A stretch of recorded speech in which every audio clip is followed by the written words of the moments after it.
हम बात करने वाले हैं कि आव्यूह का गुणा हम कैसे करेंगे, मल्टीप्लिकेशन कैसे करेंगे। ठीक है, देखिए जैसे मान लीजिए हम कोई एक एग्जांपल लेते हैं। ठीक है, a is equal to 6923 and b is equal to 260798। तो देखिए आव्यूहों का भी अगर हम गुणा करेंगे तो सबसे पहले हम आर्डर लिख लेंगे। क्या लिखेंगे? आर्डर। ठीक, यानी कि कोटि। अब देखिए इसकी देखेंगे तो इसमें कोटि देखेंगे पहले। इसमें कितने पंक्ति हैं? एक और ये दो, यानी कितने पंक्ति हो गए इसमें? दो। ठीक, अब इसमें स्तंभ देखेंगे तो एक स्तंभ और एक स्तंभ दो, तो इसका क्रम क्या हो गया? कोटि 2x2 का। ठीक है, अब इसमें देखते हैं कितने पंक्ति हैं? एक और एक दो, इसमें भी दो हैं। ठीक है, लेकिन अगर स्तंभ की बात करें तो एक दो तीन, कितने हैं? तीन। ठीक है, इतना तो कर लिए। अब हम यहाँ देखेंगे कि अगर इसका स्तंभ इसके पंक्ति के बराबर है तभी गुणा संभव है, या नहीं तो असंभव है। तब देखिए इसका हमारा जो आव्यूह दिया गया है, इसका कॉलम कितना है? कॉलम मतलब स्तंभ कितना है? दो, और इसकी पंक्ति यानी रो कितनी है? दो। तो अब ये देखेंगे दोनों आपस में क्या है? बराबर है ना। ये दोनों आपस में क्या है? बराबर है, तो यानी इनका गुणा क्या है? संभव है। अगर यही चीज अलग अलग होता तो गुणन संभव नहीं होता। ठीक है, इतना क्लियर हो गया कि जब पहले आव्यूह के स्तंभ दूसरी आव्यूह की पंक्ति के बराबर होगा तभी आव्यूहों का गुणन संभव होगा। ठीक है, अब इसके बाद हम यहाँ से ये पता कर लेते हैं जो आव्यूहों का गुणा करने के बाद जो आव्यूहों का क्रम बनेगा, यानी जो आव्यूह कोटि आएगी वो क्या आएगी? 2x3 की, तो 2x3 बनेगा। ठीक, यानी 2 3 6 एलिमेंट है, 6 अवयव उसमें आएंगे। ठीक है, तो अब हम देखिए बात करते हैं इसकी मल्टीप्लिकेशन की। ठीक है, यानी कि कैसे गुणा होगा। ठीक है, तब देखिए हम देखिए जब गुणा करते हैं रो का कॉलम से, रो का कॉलम से, यानी कि पहले पंक्ति का। ठीक है, पहला पंक्ति हमारा पहले कॉलम में जाएगा, यानी पहले स्तंभ में इसके, फिर दूसरे स्तंभ में, फिर ये तीसरे स्तंभ में। ठीक है, अब देखिए हम गुणा कैसे कर रहे हैं। तो यहाँ क्या लिखेंगे? a into B, a into B. तो जब a इंटू बी हमने लिख दिया तब देखिए यहाँ पे पहला जो रो है पहले कॉलम में जाएगा। देखो मैं लिख रहा हूं यहाँ पे, रो मतलब पंक्ति और कॉलम मतलब स्तंभ। ठीक है, तो जो पहला वाला पंक्ति यानी पहला वाला जो रो है किसमें जाएगा? पहले वाले कॉलम में, फिर दूसरे वाले में, फिर तीसरे वाले में।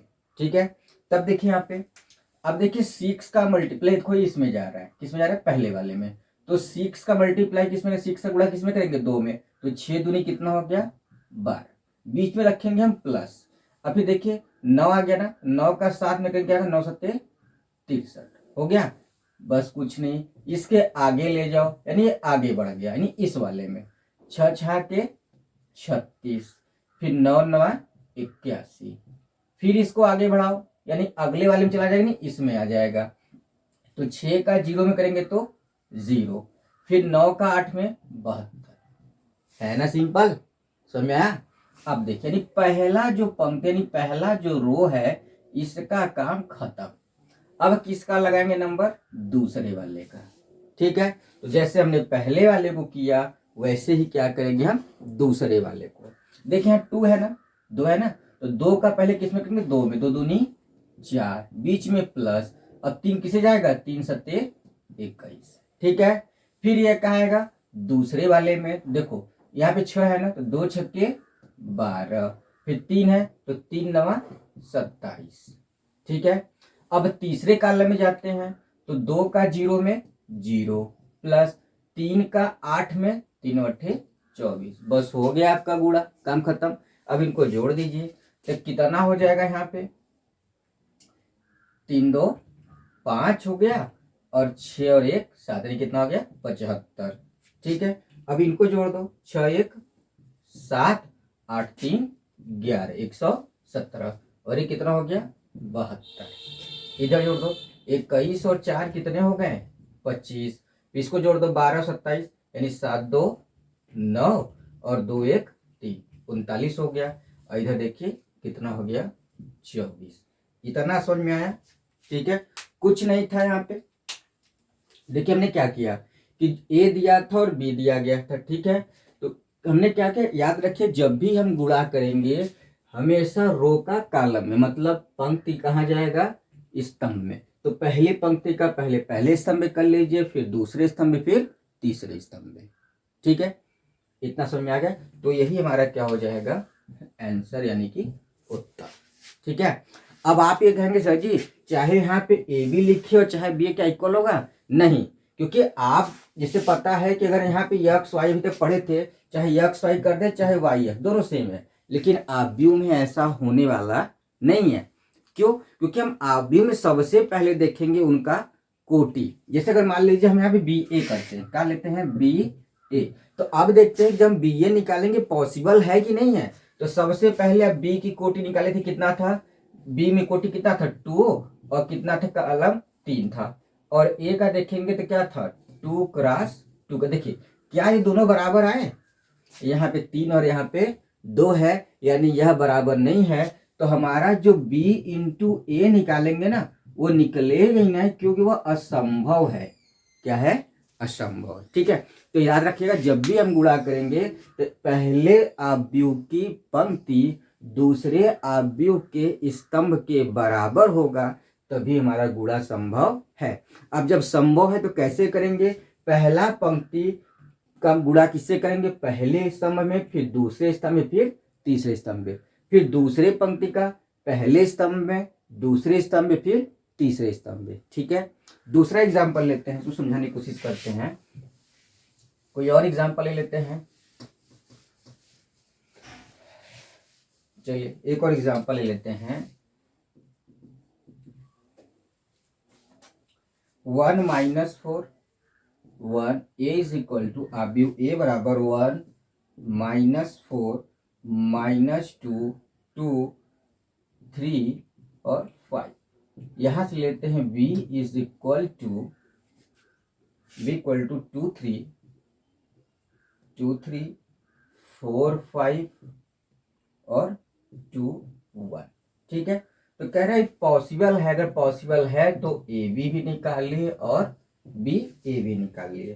तब देखिए आप क्या करेंगे यहाँ पे। ठीक है, तो सबसे पहले करेंगे चाहे ए बी की बात करें या फिर बी ए की। ठीक है, तो पहले ही पे आप लिख के रख लीजिए कि इनकी कोटि कितनी है। ठीक है, अब देखिए इसमें अगर कोटि देखेंगे तो एक पंक्ति और एक दूसरी, तो 2 हो गया, और कॉलम 1 2 3, इसके 3 हो गया। ठीक है, अब इसमें देख रहे हैं तो 1 2 3 पंक्ति हो गया, और कॉलम 1 और 1 2 2 कॉलम हो गए। अब हमें चेक करना, देखिए ये दोनों आपस में कैसे हैं? बराबर है, यानी कि आपका गुणन संभव है। अब जब गुणन संभव हो गया, जो हमारा गुणा करेंगे, जो आव्यूह बनेगी किसकी बनेगी? 2 क्रॉस 2 की। क्या बनने वाली है? 2 क्रॉस 2 की, यानी उसमें 2 पंक्ति होगा और 2 स्तंभ होगा। अगर पूछे कितने अवयव हैं तो 4 अवयव हैं। समझ में आया क्वेश्चन? ठीक, आइए देखते हैं। अब जब हम ए बी निकालेंगे तो ए इंटू बी कर ले। अब ए का भी मान रख लीजिए आप। ए कितना आपके पास? 1 - 2 3, फिर क्या है -4 2 5 इंटू क्या है? बी कितना है? 2 4 2 3 5 1। ठीक है, मैंने क्या कहा कि इसका पहले का पंक्ति, ठीक है, दूसरे वाले में पहले स्तंभ में मल्टीप्लाई करेंगे, फिर दूसरे वाले में। तो चलिए इनका गुणा करते हैं। अब देखिए पहला पंक्ति 1 का 2 में करेंगे तो 2, 1 का 2 में 2 हो गया, -2 का 4 में 2 चौकी 8, क्या हो गया यहाँ पे माइनस के साथ में -8, और 3 दूना 6, इतना हो गया। अब आगे बढ़ो, 1 का 3 में करेंगे तो 3 की पहली हमारी खत्म हो गई, अभी दूसरी भी जाएगी। तो 1 का 3 में 3, -2 का 5 में करेंगे तो -10 हो गया, और 3 का 1 में करेंगे तो 3। इतना हो गया। अब देखिए, अब इसका नंबर आता है -4 का 2 में। देखिए अब ये दूसरी पंक्ति जो है पहले स्तंभ में जाएगी, ठीक, फिर दूसरे। -4 का 2 में -8 हो गया, फिर 2 का 4 में +8 हो गया, फिर 5 का 2 में 5 दूनी 10 हो गया, ठीक। अब ये आगे बढ़ेगा, -4 का 3 में -12 हो गया, 2 का 5 में 10 हो गया, 5 का 1 में 5 हो गया। इतना समझ में आया? बस हमारा ए बी कितना हो गया, देखिए इसको लिख लीजिए। अब देखिए 6 2 8 और -8 कितना हो जाएगा, 0। अब इधर देखिए 3 और 3 दोनों प्लस जुड़ेगा, 6 हो गया, और 6 -10 कितना हो जाएगा, -4 हो गया।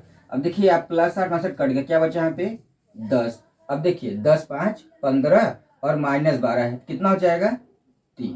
तो यही हमारा क्या हो गया, a इंटू बी। इतना क्लियर हो गया, a इंटू बी। अब हम यहाँ बात करेंगे बी ए का, ठीक है। ए बी निकल गया हमारा ना, अब हमें क्या निकालना, बी ए। अब देखिए अगर बी ए जब निकालते हैं तो पहले देखेंगे कि गुणा संभव है कि नहीं।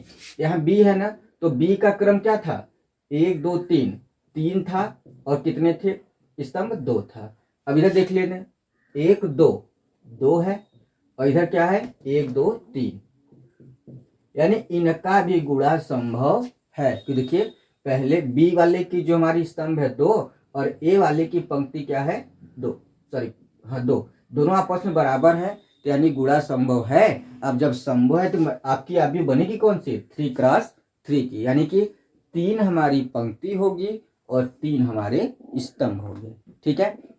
अब देखिए यहाँ पे गुणा करते हैं, b इंटू ए, कुछ नहीं करना है आपको, b का वैल्यू रख लीजिए, 2 है, 3 है, 4 है, 5 है, फिर 2 है, फिर 1 है, इंटू ए कितना आपके पास 1 -2 3, यहाँ पे क्या है -4 2 5, ठीक है। आइए गुणा करते हैं अब। तो b इंटू ए, क्या लिखेंगे, b इंटू ए। चलिए देखिए पहला पंक्ति है, ठीक है, पहले कॉलम में, फिर दूसरे कॉलम में, फिर तीसरे कॉलम में, ठीक है। करिए, अब देखिए 2 का 1 में करेंगे तो 2 हो गया, 3 का 4 में, 3 चौक -12 आएगा ना, -12 हो गया। अब इसको दूसरे वाले में जाइए, 2 का -2 में -4 हो गया, फिर 3 का 2 में 6 हो गया, ठीक है। फिर ये आगे लेके चलते हैं, 2 का 3 में 6 हो गया, और 3 25 कितना हो गया 15, ठीक है। अब यानी जो पहली पंक्ति थी इसका काम खत्म। अब बात करेंगे क्या, दूसरी पंक्ति के लिए। अब देखिए 4 का 1 में करें, 4 1 कम 4, 5 का 4 में -20, फिर 4 का -2 में -4 दूनी 8, फिर 5 का 2 में 10 हो गया, फिर ठीक है। अब तीसरे वाले जाएगा, तो 4 तिहाई 12 और 5 बचे 25 हो गया। तो दूसरी पंक्ति का भी काम खत्म। अब यहाँ पे क्या आएंगे, तीसरी पंक्ति के लिए। तो तीसरी पंक्ति जो है पहले कॉलम से जाएगा, तो 2 1 कम 2, फिर 1 का -4 में -4 हो गया, फिर 2 का -2 में -4, फिर 1 का 2 में 2 हो गया। आगे बढ़ेंगे, फिर 2 का 3 में 6, और 1 का 5 में 5 हो गया। यानी हमारा b इंटू ए कितना आ गया, 2 -12 कितना हो जाएगा -10, -4 -4 + 6 कितना हो जाएगा 2, अब 15 6 21, 4 -20 कितना हो जाएगा -16, -8 + 3 कितना हो जाएगा 2, ठीक है। 12 25 कितना हो जाएगा 37 हो जाएगा ना। 2 - 4 -2, -4 + 2 -2, और 6 5 11।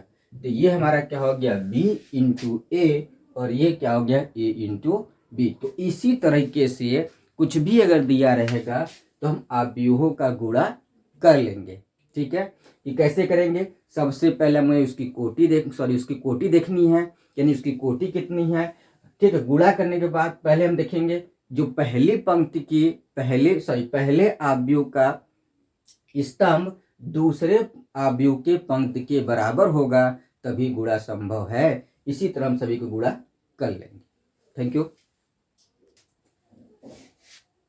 अब देखिए यहाँ पे हम बात करने वाले हैं परिवर्त आव्यूह के, यानी आव्यूहों का परिवर्त बोले या फिर परिवर्त आव्यूह, इसे कहते हैं हम ट्रांसपोज ऑफ अ मैट्रिक्स। यानी परिवर्त होता क्या है, ठीक है, जब कोई आव्यूह दिया रहेगा उसके पंक्ति को, ठीक है, कॉलम में कर दे या फिर कहे जो कॉलम रहेगा कॉलम को पंक्ति में कर दे, ठीक, तो जो आव्यूह बनेगा उसे हम परिवर्त आव्यूह कहते हैं। ठीक है, जैसे एक एग्जाम्पल लेते हैं। एग्जाम्पल, अगर आपको है a इज इक्वल टू 1 2 3 4 5 6 7 8 9, ठीक है, कोई आव्यूह दिया गया है, ठीक है, तो हमें क्या करना है, इसका परिवर्त आव्यूह निकालना है। क्या निकालना है, परिवर्त, यानी कि ट्रांसपोज ऑफ अ मैट्रिक्स। तो याद रखिएगा जब हम परिवर्त करेंगे, ठीक है, तभी तक ये था ना, तो जब परिवर्त निकालेंगे तो हम इसको कैसे दिखाते हैं, a डैश से या फिर a के पावर t से, ठीक है, तो a डैश या फिर a ट्रांसपोज, a के पावर t क्या है, ट्रांसपोज, यानी कि इसे कहेंगे परिवर्त आव्यूह। ठीक है, तो मैंने क्या कहा, जब इसका हम परिवर्त आव्यूह निकालेंगे, a का परिवर्त आव्यूह, a का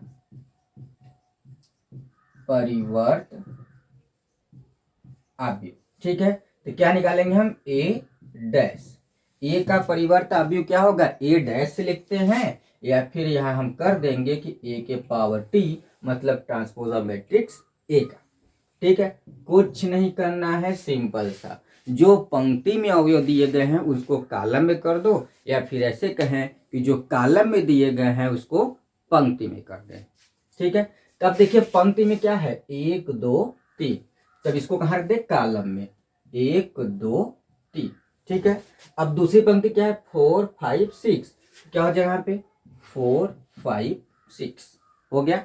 फिर तीसरी पंक्ति में क्या है, 7 8 9, तो क्या हो जाएगा इसमें स्तंभ में, 7 8 9। ठीक है, तो यही जो आव्यूह बनेगी, आव्यूह ए का परिवर्त आव्यूह कहलाएगा। समझा, कोई दिक्कत, कोई परेशानी, कि जब हम किसी भी आव्यूह का परिवर्त आव्यूह निकालेंगे तो जो सभी पंक्ति को या तो कॉलम में बदल दे या फिर कह दे सभी स्तंभ को पंक्ति में बदल दे। ठीक है, या फिर का एग्जाम्पल और लेते हैं यहां से, मान लीजिए हम लेते हैं a is equal to ABC PQR। ठीक है, तो जब इसका परिवर्त आव्यूह निकालेंगे तो a का परिवर्त आव्यूह, इसे क्या कहते हैं, ट्रांसपोज मैट्रिक्स। ठीक है, आव्यूह क्या हो जाएगा, a डैश। ठीक है, तो जो हमारा पंक्ति में है उसको आप स्तंभ में लिख दो, तो ABC क्या हो जाएगा, ABC, और ये क्या हो जाएगा, PQR। ठीक है, तो ऐसे हमारे क्या हो जाएंगे, ये स्तंभ, सॉरी, परिवर्त आव्यूह। ठीक है, अब देखिए परिवर्त आव्यूह में कुछ यहाँ पे थ्योरम है, कुछ नियम है। जैसे कह रहा है अगर हम a डैश का ट्रांसपोज करते हैं, a डैश का फिर डैश निकालते हैं, ठीक है, तो आपको क्या मिलेगा, a मिलेगा। क्या मिलेगा, a। ठीक है, देखिए पहला, अगर हम a डैश का a निकालते हैं तो क्या मिलेगा, a। ठीक, तो इसी के एग्जांपल से हम इसको समझ लेते हैं। ठीक है, देखिए a डैश आप निकाल लिए हैं,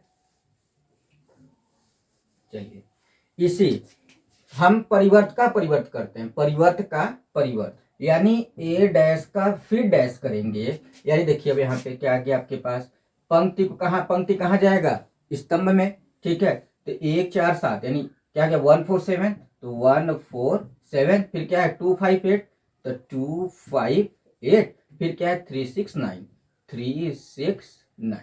देखिए क्लियर हो गया, पहला मिल गया कि नहीं, 1 2 3 1 2 3 4 5 6 4 5 6 7 8 9 7 8 9, यानी जब भी हम किसी परिवर्त का परिवर्त करेंगे तो हमें पहले से वही आव्यूह मिलेगा। पहला समझा गया थ्योरम, कि जब हम a डैश का डैश निकालेंगे तो क्या मिल जाएगा, a। ठीक है, यानी कि पहले आदमी आपको दिया रहेगा।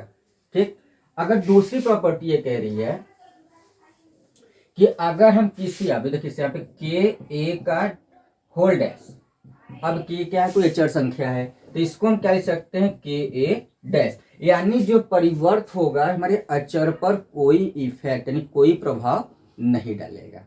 ठीक है, इसी तरह तीसरा फॉर्मूला क्या है कि अगर मान लीजिए कि ए प्लस बी का होल डैश है, क्या है, होल डैश है, तो यह अलग अलग हो जाएगा, यानी ए का डैश प्लस बी का डैश।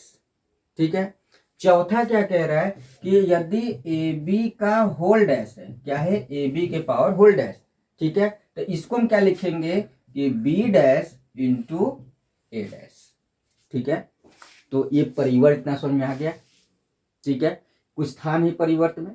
ठीक है, आगे हम डिस्कस करने वाले हैं सममिताव्यों और विषम सममिताव्यों के बारे में। ठीक है, अगर हमारा वीडियो आपको अच्छा लग रहा हो तो प्लीज चैनल को लाइक सब्सक्राइब जरूर करिएगा, क्योंकि आपका एक ही लाइक सब्सक्राइब हमें आगे तक ले जाएगा, हमें काफी मोटिवेशन देगा।